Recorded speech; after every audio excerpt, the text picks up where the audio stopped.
Assalamualaikum warahmatullahi wabarakatuh. Oke, jadi di video kali ini ya, gue pengen sedikit membahas ya tentang proyekan gue yang bernama Encode Decode Marcel gitu.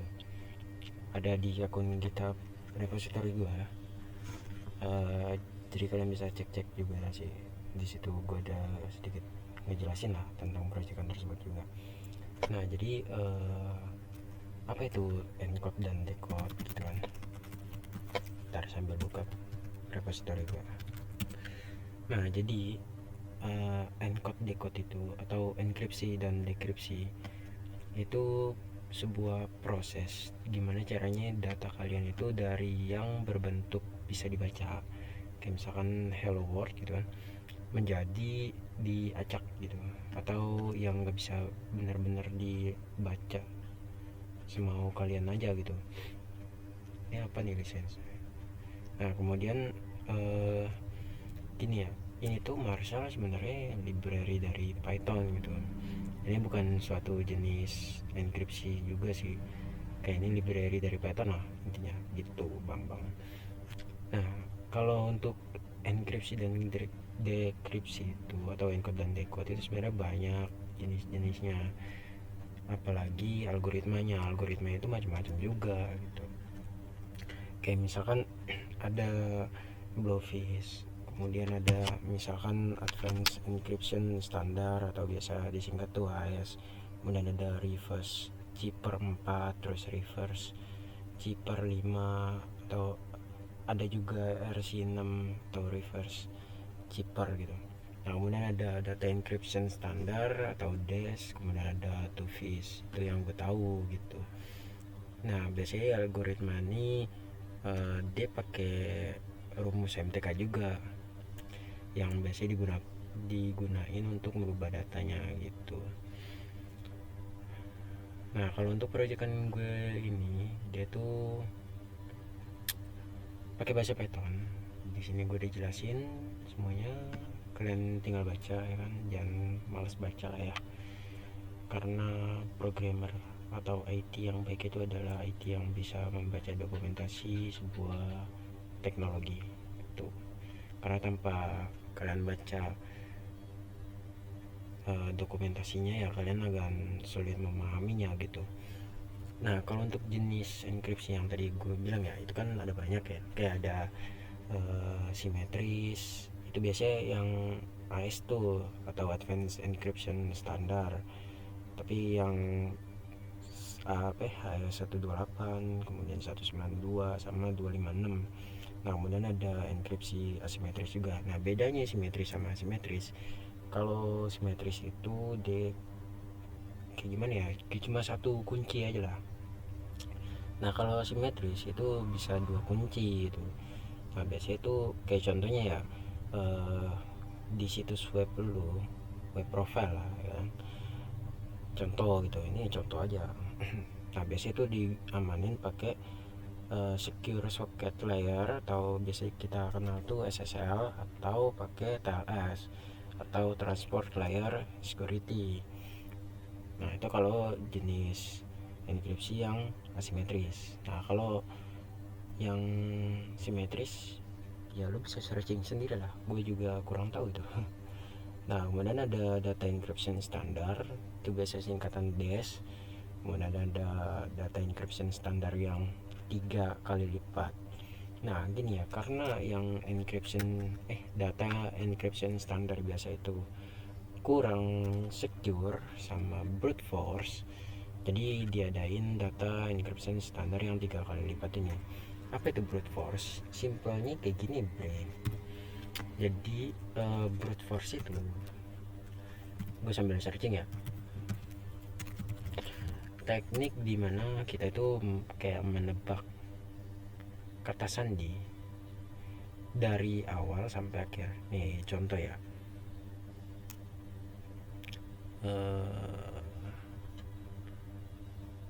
eh mana ya, ini apa nih, bukan nih, kok burik banget nih, oh enggak, laptop gue yang lag.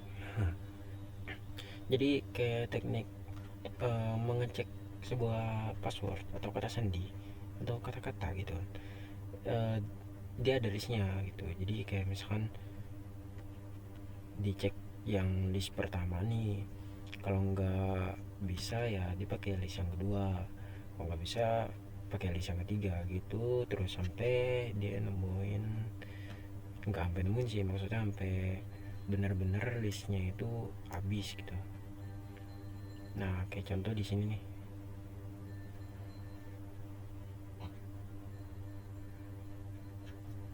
atau di paling atas nih tadi ada.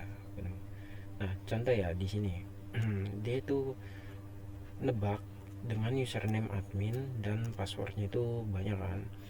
Nah misalkan dia ngecek dari password ini dulu nih, username-nya admin, passwordnya itu password gitu. Kalau salah passwordnya dia ngelis, dia masuk ke list kedua nih kayak gini, kemudian masuk ke list 3 kalau salah 1 sampai 5, kalau masih salah pakai list yang keempat gitu, terus sampai di list ini nih, contoh di list keberapa ini, pokok passwordnya 12, dia nemu ternyata benar valid, maka dia bakalan berhenti sampai di list yang di 12 ini tuh, yang password 12. Tapi kalau misalkan nggak ada, dia bakalan ngecek terus sampai listnya itu habis. Misalkan kalian punya list 100 kata kata kata sandi lah atau password, kalau 100 itu nggak bisa ya udah sampai situ doang gitu. Oke lanjut, kemudian ada Rifes Samir Adelman, gue nggak tahu ya cara bacanya bener atau bukan, kayak tulisannya itu kayak gini, Rifes Samir Edelman gini. Gue nggak tahu ya cara bacanya itu benar atau bukan, tapi intinya dia singkatannya RSA, singkatan dari kepanjangan dari RSA. Nah kalian juga pasti tahu lah ya RSA nih. Nah yang terakhir itu dia ada AS yang tadi gue kasih tahu ya, kepanjangan dari Advanced Encryption Standard gitu. Oke mungkin kayak gitu aja sedikit penjelasan dari tentang encode dan decode. Untuk selebihnya kalian bisa pelajari lagi ya kan, banyak kok materi-materi yang bertebaran di sosial media maupun di YouTube atau artikel gitu. Nah untuk Marshall sendiri tadi gue udah jelasin belum sih? Jadi ini tuh library dari Python gitu untuk menenkripsi sebuah data atau mendekripsi sebuah data gitu. Ini siapa lagi berisik-berisik di bawah. Oke lanjut, jadi gimana tutorialnya cara buat ya mencoba proyekan gue ini. Sebenarnya simple banget ya, kalian download dulu Python dan juga GitHub Git. Setelah itu kalian buka open Git Bash here, kemudian kalian clone repository punya gua ini. Caranya gimana? Kayak gini bre, git clone https dewa salah github.com dewa.dsc encode decode Marshall. Oke kalian tungguin sampai proses selesai, kemudian kalian buka foldernya. Nah di sini kan ada nih folder app, kalian masuk dulu sini, kemudian kalian ketik di sini cmd. Nah kalian tinggal code spasi titik untuk melihat codingan. Nah sini gue sedikit jelasin. Jadi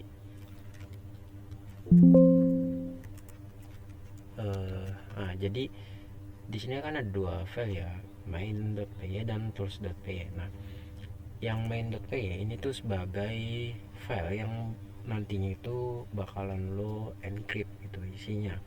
Contoh di sini lo punya proyekan yang benar-benar kompleks lah.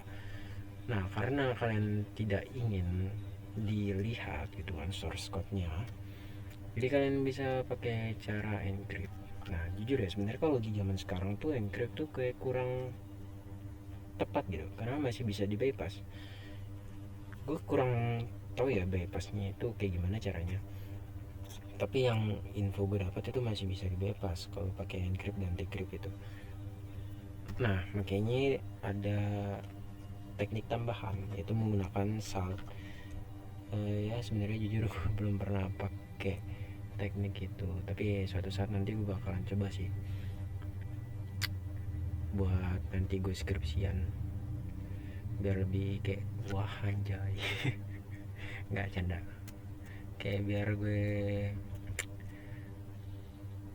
lebih mengerti aja sih, biar nanti gue juga siap buat masuk ke dunia kerja IT gitu. Oke lanjutnya. Nah jadi di tools.py ini codingan dimana buat encrypt file file main.py ini gitu. Jadi pertama diimport dulu ya kan library Marshallnya ini, kemudian kita targetin si main.py ini untuk kita compile atau kita enkripsi ke maksudnya menggunakan Marshall ini. Nah kemudian outputnya dia itu bakalan menghasilkan file f strip marshall.py ini di lokasi sini, dimana tempat tools.py ini berada gitu. Oke langsung aja gue coba contohin di sini, Python tools.py. Nah kalau kalian lihat di sini ada tuh f marshall.py. Nah jadi ini tuh udah di encrypt kan, kalian nggak bisa baca kan. Nah ini apa tuh Raju gitu. Tapi walaupun udah di enkripsi kayak gini, dia tuh masih bisa dijalanin karena dia punya fungsi juga, dimana sebelum ini file maksudnya baris code ini dieksekusi, jadi dia lebih utama untuk mencoba decode gitu, kemudian baru dah tuh. Jadi yang di decode itu yang ini nih gitu, kan nggak bisa baca kan apa nih Raju gitu. Oke mungkin sekian dari video gue ini ya tentang proyekan kegabutan gue ini, encode dan decode Marshall. Mungkin next gue bakalan coba proyekan dari ini nih, punya gue nih. Jadi ini tuh gue kasih spoiler dikit ya, ini tuh sebenarnya proyekan tugas kuliah gue, dimana gue membuat suatu kayak meet internal lah menggunakan jaringan peer to peer gitu ya. Kasih spoiler aja, nanti untuk lebih detailnya gue bakalan jelasin di video selanjutnya gitu. Oke terima kasih buat yang udah nonton, dan jangan lupa di follow juga ya nih akun GitHub gue. Lu nge-clone repository gue tapi nggak nge-follow, nah baru ada 2 follower anjay. Oke terima kasih.